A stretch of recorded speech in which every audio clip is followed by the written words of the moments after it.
Vamos meditar na palavra de Deus, lá em Hebreus capítulo 12. Diz assim a palavra do Senhor: portanto, uma vez que estamos rodeados de tão grande nuvem de testemunhas, livremo-nos de todo peso e que nos torna vagarosos e do pecado que nos atrapalha, e corramos com perseverança a corrida que foi posta diante de nós. Mantenhamos o olhar firme em Jesus, o líder e aperfeiçoador da nossa fé. Por causa da alegria que o esperava, ele suportou a cruz sem se importar com a vergonha.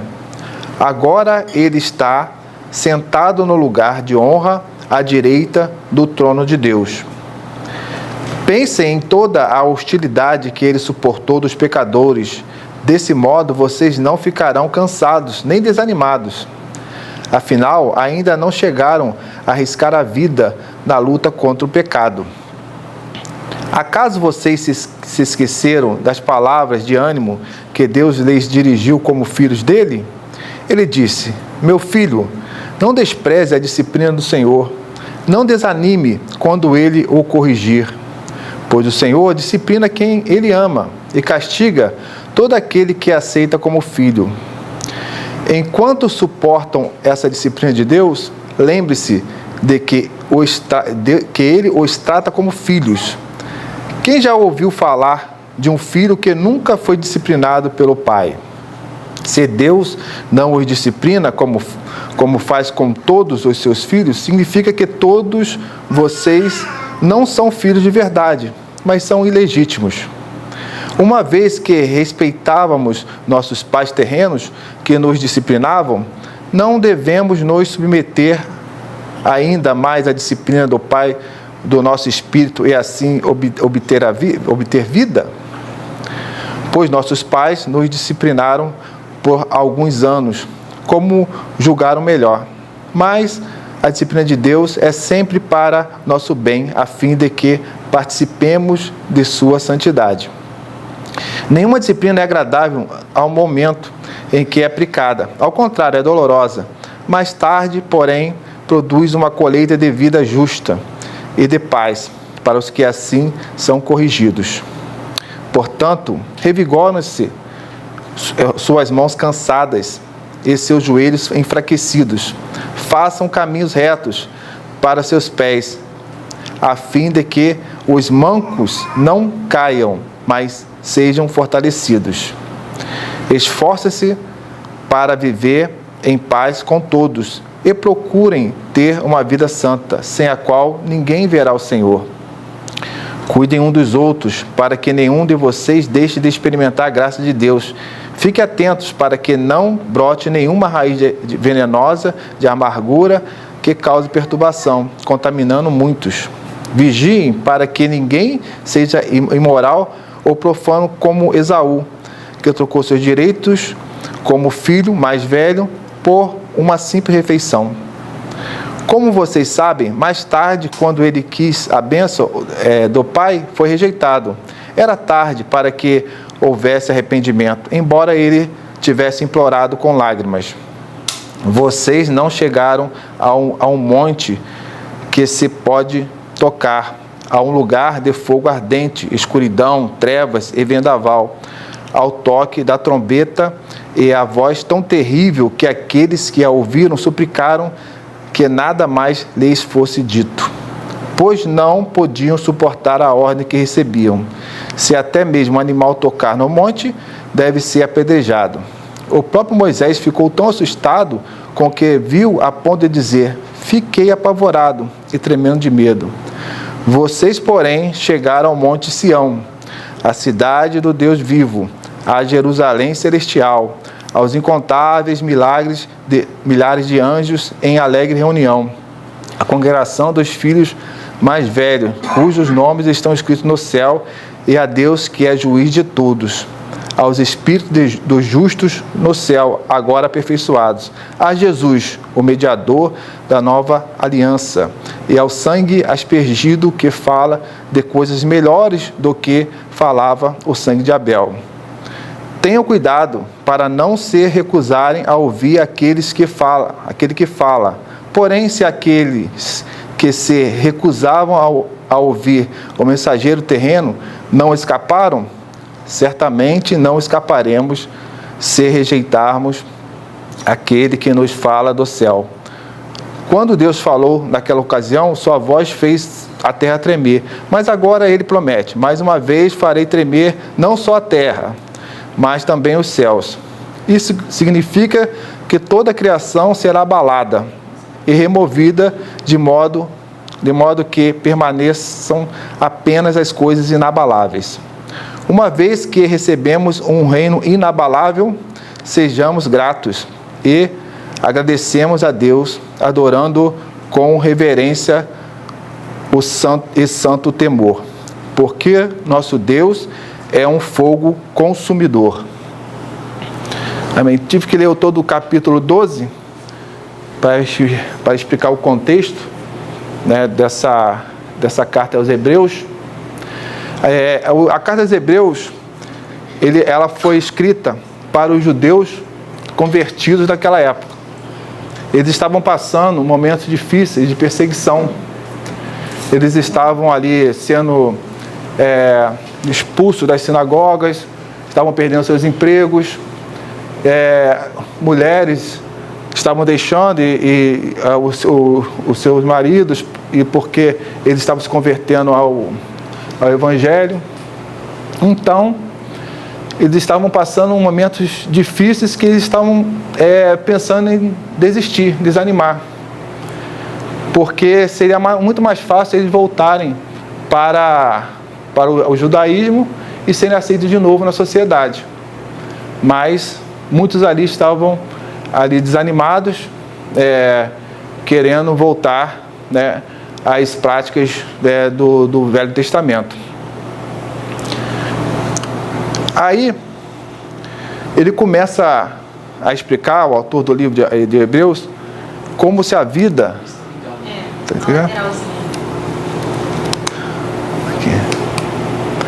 Como se a nossa vida fosse uma corrida. A gente viu aí esse sábado, né, o nosso corredor de marcha atlética vencer uma corrida. Ele venceu 2 corridas, né, medalha de prata e medalha de ouro, né, da marcha atlética. E a gente viu que de uma semana para outra que ele conseguiu ter 2 medalhas, né, conseguiu se recuperar. E ele agora é o maior medalhista, né, de todos os tempos no atletismo. Então a vida cristã ela é comparada a uma corrida. E a gente está correndo para um alvo, né? E esse alvo, ele tem uma direção que muitos de nós, às vezes, nos distraímos e perdemos essa direção. E isso faz com que a gente tenha atitudes no nosso dia a dia que não condiz com aquilo que Deus tem preparado, ou o propósito de Deus para nossas vidas. Então, a carta dos Hebreus era para isso, para mostrar a superioridade de Cristo em relação ao judaísmo ou o Velho Testamento, e também para que o povo não desistisse da sua fé, que era valiosa. Então ele começa assim, lá logo nos primeiros versículos, ele começa falando sobre a corrida. Porque a Bíblia fala sobre várias figuras de linguagem sobre a nossa vida, né? A nossa vida pode ser comparada a um edifício, né? Que nós estamos em construção, e muitos aqui estão em obras, né? E aquele negócio, você pode até escrever, colocar no seu peito aqui: desculpe o transtorno, estamos em obra, né? Ainda Deus está aperfeiçoando a nossa fé. Por isso que ele fala assim, que Jesus, ele é o autor e consumador da nossa fé, que iniciou a nossa fé, né? Nós recebemos essa fé no coração, e agora Jesus, ele vai aperfeiçoar a nossa fé até o nosso destino final, que é a Nova Jerusalém. E aí esse capítulo fala sobre isso. Como a gente deve caminhar para chegar até a Nova Jerusalém, né? Que eles falam que é Monte Sião. Então ali ele fala assim, ó, portanto, uma vez que estamos rodeados de tão grande multidão de testemunhas, ele fala sobre multidão de testemunhas, é justamente falando do capítulo 11, onde que eles citam ali vários profetas e personagens do Velho Testamento, como Abraão, como Moisés, Noé, José. E essa nuvem de testemunhas, ela serve para quê? Para nos inspirar, como inspiração para a nossa corrida. Então ele fala sobre assim, ó, vocês estão correndo, vocês estão agora, podem ser inspirados por essas pessoas aqui que venceram no passado. Estava falando para os hebreus, eles conheciam todos aqueles personagens do Velho Testamento. Então ele falou vários exemplos ali. Por exemplo, falou de Abraão, né? Um exemplo que é o pai da fé, para inspirar a gente, que Deus falou assim, ó, deixa sua parentela e vai para uma terra que eu vou te mostrar, né? E Abraão saiu da sua casa e sem destino e pela fé ali Deus foi orientando a vida dele. Abraão também teve aquela situação com o seu filho, né? Que naquela situação do holocausto ali, que o filho falou assim com ele: pai, aqui está a brasa e o holocausto. Onde está o cordeiro? Aquele momento ali, né? Abraão, ele falou assim: Deus proverá. Vocês lembram disso? E Deus proveio o cordeiro naquele momento. Mas lá no capítulo 11 fala que Abraão, ele tinha uma fé tão grande que ele acreditava, se ele ali tirasse a vida do próprio filho, ele também, o filho dele seria ressuscitado. Isso está no capítulo 11 falando sobre isso. Então Abraão, pai da fé, inspira a gente a caminhar, né, na nossa corrida. Moisés também é outro que saiu lá dos palácios, né, de Faraó, justamente para cumprir a sua missão, para ficar entre o povo, né, no deserto, do anonimato. Ele abriu mão ali para ele cumprir a sua missão, também inspira a gente. Noé, né? Noé, ele foi o pai da perseverança, né? Se Abraão foi o pai da fé, Noé foi o pai da perseverança. Que ele ficou 100 anos ali esperando, depois de receber aquela palavra que haveria um dilúvio na terra. Ele esperou 120 anos, vocês têm uma ideia. Foi construindo a arca, devagarinho, tal, sendo ali zombado, né? E ele esperou 120 anos até chegar o dilúvio e Deus cumprir a palavra dele ali. Outro também que nos inspira é José. A história de José é uma história bonita. José, que era o queridinho da família, né, do seu pai, e ele ali foi invejado pelos seus irmãos. Você lembra dessa história? Os seus irmãos colocaram ele numa cisterna, venderam José, e ali José, né, foi para o Egito, e foi ali que ele começou a trabalhar, tal. Depois foi acusado de ter uma relação com a mulher de Potifar, e depois ele foi assim, injustiçado, foi preso. Aí depois Deus fez a obra na vida dele, até que no final ele consegue ser, né, Deus exaltou ele ali para ser um governador. Mas José passou por tudo isso, né, por todas essas injustiças, essas situações de inveja dos irmãos, toda a situação para que ele chegasse a esse ponto. Aí eu lembro que José, no final, ele falou que ele teve 2 filhos, né? Qual o nome? Manassés e Efraim. Isso. Aí José colocou o nome de Manassés dizendo: Deus me fez esquecer a aflição na terra do Egito. E Efraim, Deus me fez prosperar nas aflições, na terra do Egito. Então, nessa caminhada, às vezes nós temos que esquecer, né? Esquecer essas injustiças, esses ressentimentos, digamos assim, esquecer essas mágoas, as amarguras, para que a gente possa prosperar. Prosperar, quando a gente fala prosperar, a gente fala assim, cumprir o propósito de Deus, o destino, o desígnio de Deus na sua vida. Porque essa palavra prosperar hoje está sendo banalizada, né?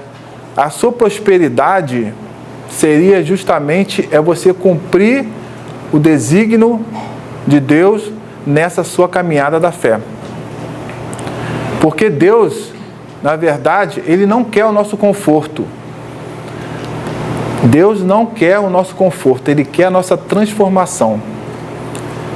Deus, porque para que a gente possa ver Deus, a gente precisa de santidade, né? Nos santificar.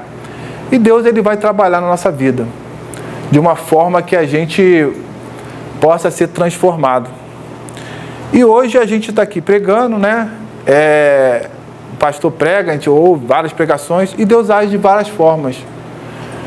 Tem pessoas que ouvem a palavra de Deus, não conseguem obedecer, fazer o que Deus determina, mas a maioria das pessoas, eu falo por mim também, nós só obedecemos Deus através do sofrimento, através da disciplina de Deus na nossa vida, que a gente vai falar mais a seguinte. Então Deus começa a atuar na nossa vida, porque Deus é nosso Pai e nós temos que participar da sua santidade. E sem santidade ninguém verá o Senhor. Não tem outro jeito. Quando nós entregamos a nossa vida a Cristo, nós estamos num processo de santificação. E esse processo vai acontecer. Queira você ou não. Porque agora você é filho. Você é filho de Deus e é tratado assim, de uma forma VIP, né? Você é tratado de uma forma especial por Deus. E Deus vai atuando nas nossas vidas de uma forma, assim, bem especial, para que a gente possa ser transformado conforme a imagem do seu Filho, né? E lá em Romanos 8:28 fala assim, porque todas as coisas cooperam para o bem daqueles que amam a Deus, né? Para aqueles que são chamados pelos seus desígnios, para ser conforme a imagem do seu Filho. Então, essas coisas que cooperam para o nosso bem são coisas, às vezes, dolorosas. São coisas, às vezes, que Deus faz na nossa vida para que a gente possa ser transformados. E essa transformação, às vezes, é dolorosa, mas ela é necessária na nossa caminhada cristã. Aí ela fala também, nesse versículo, primeiro versículo, fala sobre livrar-se dos pesos, né? Distrações e embaraços que nos atrasam, né? Aí fala de peso, né? Aí fala que aquilo que está atrapalhando a nossa caminhada, né? Seria algo que está pesando na nossa caminhada, algo que está fazendo com que a gente corra mais lentamente. Então a gente pode descrever algumas coisas que ele diferencia: pecado e peso, embaraços, né? Então, o que pode ser um embaraço na nossa vida? Pode ser, assim, uma amizade tóxica também, pode ser um embaraço. Pode ser dívidas, pode ser um embaraço na sua vida. Eu lembro até do irmão, eu lembro quando eu era diácono lá na Segunda Igreja Batista, de Barra do Piraí, eu lembro que eu fui numa visita, chamei o irmão, aí o irmão falou... aí eu vou na casa do fulano de tal, fazer uma visita lá, você vai comigo? Aí eu falei assim, ele ficou meio sem graça e tal, falou, aí eu perguntei 3 vezes para ele, você vai comigo fazer essa visita lá na casa do fulano de tal? Aí eu falei assim, não, é porque, não posso não, irmão. Mas o que aconteceu, irmão? Porque eu estou devendo lá o cosmético para ele. Aí não pôde ir. Então, assim, é um embaraço na vida daquela pessoa. Então a gente tem embaraço na nossa vida, né? Por exemplo, excesso de trabalho é um embaraço. Super foco no trabalho. Justifica-se, eu tenho que trabalhar. Eu tenho que ganhar a vida. Mas aquela excessividade, aquela quantidade de dedicação ali faz com que a gente se distraia para o verdadeiro foco da nossa caminhada. A gente não tem tempo para nada. A gente não tem tempo para orar, não tem tempo para ir na igreja, não tem tempo para nada. Isso aí é tudo segundo plano. Mas a gente perde o foco por causa desses embaraços. Então a vida, ela hoje em dia, nós temos muitas coisas que nos distraem, né? Muito entretenimento. A gente sabe que as mídias aí causam pra gente também uma quantidade de dopamina artificial na nossa vida, que a gente tá ali sempre distraído e sempre focado no nosso smartphone. Isso também causa as distrações. Então isso aí a gente sabe que é um embaraço, sabe que é um excesso, mas a gente ainda consegue, fica preso, amarrado nisso. É um embaraço na nossa vida. Então nós temos que, a Bíblia fala, deixe isso. Aí fala sobre abandono, há pecados, incredulidade, amargura, falta de perdão, isso é pecado, não tem jeito. Se você ainda não perdoou o seu próximo, a Bíblia fala que, na verdade, Deus não vai, suas orações não vão ser ouvidas para te perdoar. É simples assim. Então, quando a gente tem isso, essa mágoa, essa amargura no nosso coração, a Bíblia fala que a gente está se privando da graça de Deus, né? A gente não consegue, as nossas orações não conseguem subir aos céus naquele momento. Então, isso é pecado no nosso coração, que a gente fica agasalhando. Porque, na verdade, ele vai falar mais para frente sobre o sangue de Abel, né? Que clama por justiça e vingança, né? Então, a gente tem uma situação que é justo você acusar, querer vingança, querer revanche, mas, na verdade, a gente precisa perdoar. Perdoar pelo sangue de Jesus. O sangue de Jesus, ele traz graça e misericórdia. Porque Jesus nos perdoou na cruz do Calvário, com seu próprio sangue, por que a gente não pode perdoar o próximo, né? Aquela pessoa que te fez mal? Então a gente precisa perdoar pelo sangue de Jesus. Não pelo sangue de Caim, como eles falam aqui, mas pelo sangue de Jesus. Esse sangue vale a pena, assim, ele é um exemplo de perdão e de misericórdia para nossas vidas. Aí fala que o foco tem que ser em Jesus, autor. Ele inicia a nossa jornada espiritual. Ele se perseverou e suportou a cruz. Ele completa e aperfeiçoa a nossa fé. Quando tentados a desistir, olhe para Jesus. Então, o nosso maior exemplo, pode ser o exemplo do Velho Testamento, a gente citou vários aqui, mas o nosso maior exemplo é Jesus, que venceu a cruz do Calvário, sofreu, né? Ele foi homem de dores, ele foi aperfeiçoado pelo sofrimento, como diz lá em Hebreus, né? Jesus, ele não teve vida fácil. O Deus moldou assim, de uma forma assim, o caráter de Jesus como homem através do sofrimento. E nós não seremos assim privilegiados de Deus trabalhar na nossa vida dessa forma. E Deus trabalha, mas Ele sabe muito bem os limites disso, né, na nossa vida. E nosso exemplo maior é Jesus. O foco, nossa direção, Jesus. Então a gente às vezes está focando muito o homem, né? Porque às vezes a gente pensa assim, eu venho na igreja, eu trabalho na igreja, ou estou... muita gente abandona a fé porque alguém foi decepcionado por homens. Porque o foco dele é o homem.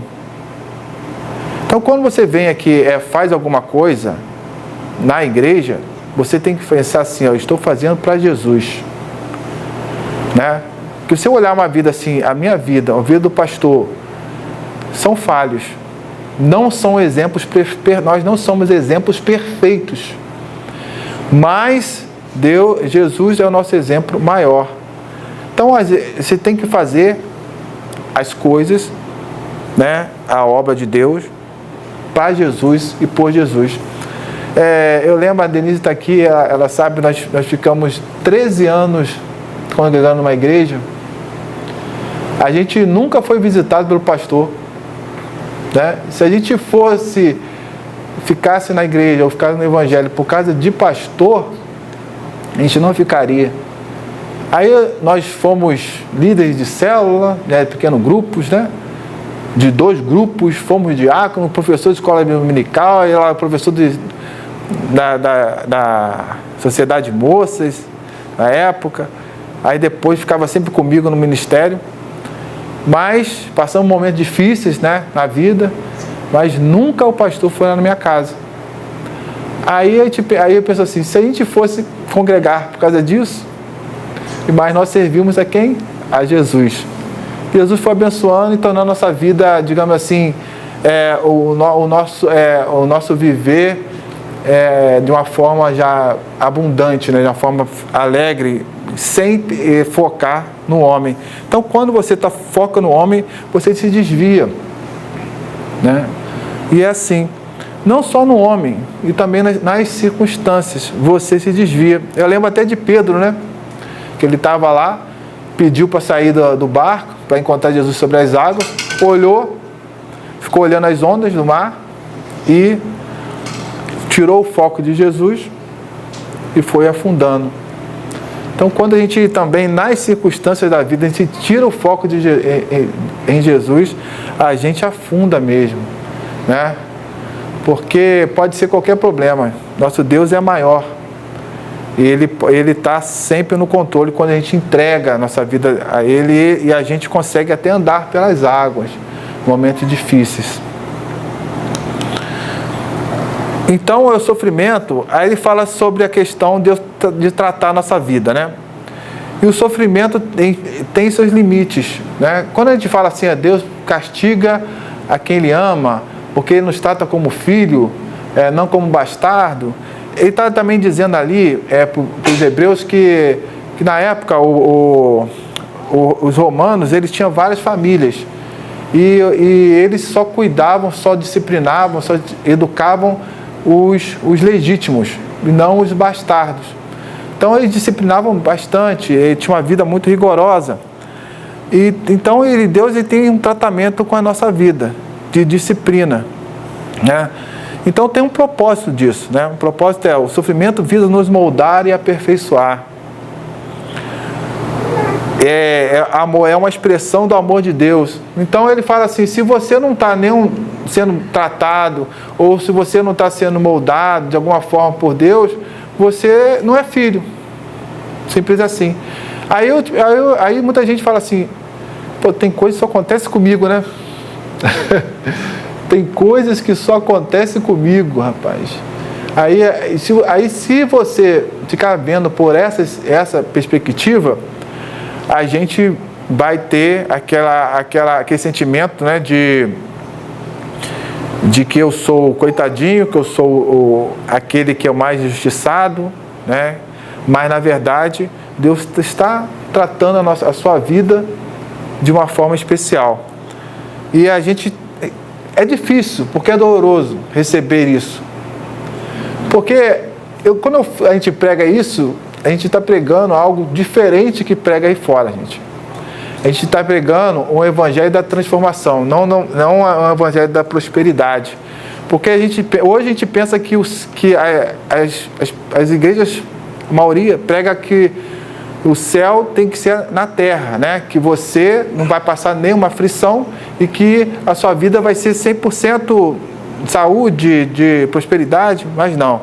Quando você entra nesse caminho, você entra no caminho para ser moldado, para ser aperfeiçoado e para cumprir os propósitos de Deus na sua vida. E é isso. E é um caminho sem volta. É um caminho sem volta. Quando a gente entrega a nossa vida, é isso. Então, não se decepcione. Não se decepcione com isso. Deus está te tratando para que você tenha o caráter de Cristo e cumpra aquilo que Ele tem para a sua vida. E não faça resistência ao Senhor, né? Porque a Bíblia fala assim, ó, Deus resiste ao soberbo, mas dá graça aos humildes. Então, nosso coração soberbo faz com que a gente resista. Não brigue com Deus, como Jacó fez, né? Vai sair lesado, vai sair manco, de alguma forma. Apenas deixe Deus moldar a sua vida e se entregue, se renda. Quando a gente se rende, Ele vai transformando, Ele vai trabalhando. Deus, Ele está querendo fazer isso na sua igreja. Mas hoje a igreja não deixa Ele fazer, não deixa Deus trabalhar. E muitos desistem. Muitos se decepcionam e vão para outra igreja. Não, que a igreja está pregando aqui não é que não me satisfaz, não é o que eu gosto, vou para outra igreja. Mas na verdade, Deus, Ele vai tratando você como filho. Então a disciplina confirma como filhos, né? A disciplina é para nosso benefício, o fruto de justiça. Então a disciplina produz um fruto de justiça, para que a gente possa ser semelhante a Cristo e sermos justos, né? Digamos assim, ter uma vida de retidão. Então ela produz maturidade espiritual, discernimento, capacidade de consolar outros que sofrem. Então quando a gente é moldado por Deus, a gente tem essa capacidade. Passei por aquela situação, passei por aquele sofrimento e você também pode passar, você pode vencer. E você consola o seu irmão. Isso é maturidade. E Deus, Ele vai trabalhando na sua vida dessa forma. Aí fala assim, fortaleça as mãos cansadas e os joelhos vacilantes. Quando Ele fala assim, fortaleça as mãos cansadas, a gente, às vezes, no caminho, a gente deixa de fazer, né? Deixa de fazer as coisas. Então, e os joelhos vacilantes deixa de orar, né? Quando a gente faz isso, a gente começa a nos enfraquecer, né? Primeira coisa que a gente perde é deixar de fazer algo para Deus. Busque a paz com todos e a santificação. É a paz com todos, né? Quando depender de você, você busca a paz, se reconcilie, tenha iniciativa. Ah, mas essa pessoa tem que vir a mim, né? Essa pessoa tem que conversar, porque ela está errada, sempre assim, né? Mas não, a Bíblia diz que nós temos que buscar a paz, ter iniciativa para a reconciliação. E é assim. Senão você não vai ter paz. Senão você vai ficar pendente com Deus. Você tem que buscar essa iniciativa. E se a pessoa não quiser, aí já é responsabilidade dela com Deus. Mas nós temos que buscar essa paz com todos. Evite raiz de amargura que contamina muitos. E essa questão de falta de perdão, até mesmo no ambiente da igreja, gente, é complicado. Porque a raiz de uma amargura, ela vai crescendo no silêncio, né? No seu coração, a falta de perdão. Aí daqui a pouco você vai para o exterior de uma forma que a gente possa falar com outras pessoas a respeito disso. E vai contaminando a muitos, né? E a raiz da amargura, a Bíblia fala que ela priva a graça de Deus. Porque você não tem mais capacidade de receber a graça de Deus na sua vida, porque o seu coração está bloqueado. E tanto você falar isso, faz com que as pessoas se contaminem. Então a Bíblia diz isso. A gente tem que evitar essa raiz de amargura que cresça. Isso é com o tempo, tá?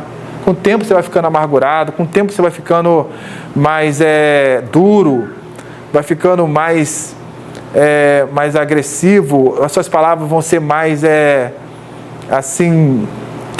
ofensivas. Então, isso vai contaminar muitos. Outra coisa que ele fala, não troque sua herança por prazeres momentâneos. Ele fala também sobre Esaú, né? Sobre aquela parte ali de vender a sua primogenitura, né? Aí a Bíblia fala o seguinte, que quando a gente vende a nossa primogenitura, é como se fosse assim, a gente banaliza as coisas espirituais, né? E isso faz com que a gente perca, né, digamos assim, perca a nossa capacidade de ser uma pessoa que tenha uma direção, uma influência do Espírito Santo na sua vida. Isso faz com que a gente fique assim, banalizando. Por exemplo, prazeres momentâneos, né? A gente pode trocar 5 minutos de prazer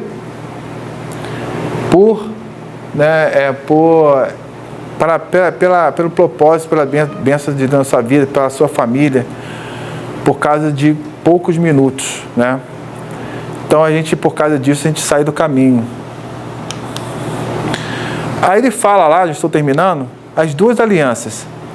A aliança do Monte Sinai, onde vocês conheceram aquela passagem, Moisés estava no Monte Sinai, o monte pegava fogo e tremia, e Deus ali, passando ali os mandamentos para Moisés, era uma situação de fogo, escuridão, tempestade, era uma distância de Deus, ninguém poderia chegar naquele monte, se tocasse naquele monte, as pessoas morriam. Aí compara o monte, né, o Monte Sinai, para o Monte Sião, né, que hoje nós temos acesso ao Monte Sião, quer dizer, o acesso a Deus, né, por meio de Jesus Cristo. Então hoje é graça e acesso a Deus, né? É acesso a Jerusalém celestial, comunhão com Deus, mediada por Jesus. Então a diferença de hoje do Velho Testamento é que hoje nós temos livre acesso a Deus, né, essa intimidade com Deus através de Jesus Cristo, pelo sangue de Jesus Cristo. E isso faz com que a gente, às vezes, tenha um comportamento de libertino, né? Não de liberdade. A gente acha que o momento é o seguinte: hoje nós estamos no tempo da graça e nós podemos chegar a Deus de qualquer maneira. Mas, na verdade, nós temos que chegar a Deus com temor, né? Com reverência, com coração sincero, coração aberto, coração assim, como pode dizer, livre dessas questões que a gente falou aqui, para termos acesso direto a Deus. Então, não basta a gente chegar, temos acesso direto a Jesus Cristo. Nosso coração também tem que estar preparado. E tem que tirar essas coisas que têm nos atrapalhado, para que nosso acesso seja livre, né? Através de Jesus Cristo. Então fala sobre o reino inabalável, né? Aí fala assim, estamos recebendo um reino que não pode ser abalado. O reino de Deus permanece firme, sejamos agradecidos e adoremos a Deus. Quando ele fala sobre um reino inabalável, ele está falando assim que ele está falando sobre o livro de Ageu ali, que fala que os reinos serão abalados, a estrutura dos reinos, né? Isso está alinhado com a pregação que Deus tem feito, né? Que sobre os pés de barro, que essa instabilidade, os reinos vão ser abalados, para que o reino inabalável de Deus, ele perpetue na nossa vida, e que ele venha, digamos assim, substituindo os reinos, né, desse mundo. Mas ele fala também que essa estrutura, que vai ser abalada, né, já está sendo abalada, para que só fique o reino de Deus, só fique Deus, que aquilo que Deus fundou vai ser feito. E até mesmo na nossa vida, né? O que está no nosso coração vai ser abalado de alguma forma, para que seja retirado tudo o que não é de Deus. A Bíblia fala que o reino de Deus está em nós, né? Então tudo o que não é de Deus vai ser abalado, vai ser desestruturado no nosso coração. É isso que Deus ele quer trabalhar na nossa vida. E fica sempre nessa situação que a gente fica lutando contra Deus. Mas, na verdade, Deus ele vai fazer isso para que o nosso destino, né, até no final, para que a gente possa ter nosso coração somente aquilo que é eterno, né? Aquilo que é inabalável. Então ele vai abalar tantos os reinos, né? Também está abalando também a estrutura do nosso coração, para que a gente possa cumprir a vontade de Deus e cumprir os seus propósitos. Então, meus irmãos, a corrida é desafiadora mesmo, sabe? Não temos propostas de falar que será fácil ou que você terá uma vida de prosperidade plena aqui. O caminho, ele é árduo, temos que pegar nossa cruz, temos que negar a nós mesmos, como Cristo disse, e isso requer renúncia na nossa vida. Isso requer que a gente acerte o nosso GPS. Foco em Jesus, destino, Nova Sião, Jerusalém, Nova Jerusalém. Esse é o destino que tem que ter o nosso coração. Esse é o nosso propósito. Esse é o nosso foco. Se perdermos isso, de alguma forma, Deus vai ajustar isso na nossa vida para que a gente possa acertar nosso GPS para aquele foco. Porque Deus trata você como filho e quer que você seja participante da sua santidade. Amém? Amém. Vamos orar? Senhor Jesus, nós te agradecemos pela tua palavra. Queremos, Senhor Deus, cumprir os teus propósitos, os teus desígnios. Queremos, Senhor Deus, que o Senhor atue na nossa vida, meu Pai. Que o Senhor venha, Senhor Deus, mexer com nossas estruturas, Senhor Deus, para que possamos, Senhor Deus, valorizar o que é o reino inabalável em nossos corações. Precisamos, Senhor Deus, voltar nossos olhos a Ti, Senhor, e cumprir, Senhor Deus, a Tua vontade, Senhor.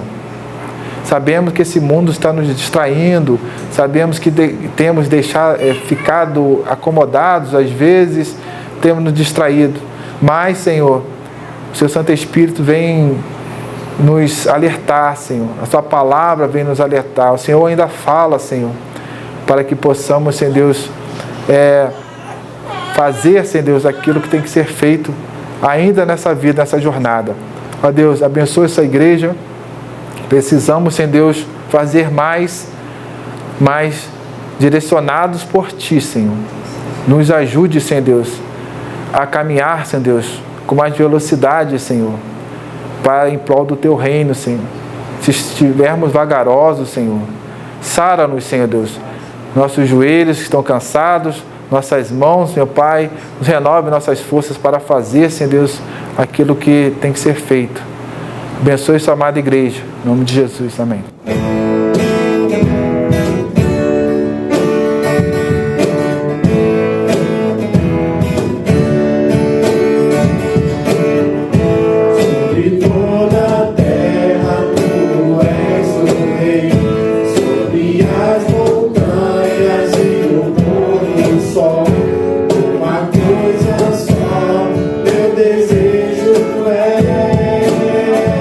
Reinar de novo.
poder sobre a escuridão, sobre os sonhos meus. Tu és o Senhor de tudo que sou.